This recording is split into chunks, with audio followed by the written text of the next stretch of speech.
kukaba nkako igihugu cacu c'Uburundi caraciye mu makuba menshi yahekuye abavyeyi, abantu barapfa, abandi bagenda amazi mayongo, hari abahungiye urwimo inyuma y'igihugu murabizi,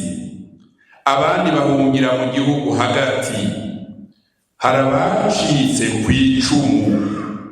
abandi baba abapfakazi, imfuvyi, canke abatagira icepfo canke icaruguru, kandi imbere yaho bari bafise ico biha n'ico baha abandi. Ino nama twayitunganije kuko twasanze ingendo yo kurwana no gusubiza hamwe twebwe abarundi itoshoboka tudahaye ikibanza gikwiye abo bantu bose bababaye, babuze ababo n'ivyabo, bazi ukuri ku vyabaye n'ivyabashitse.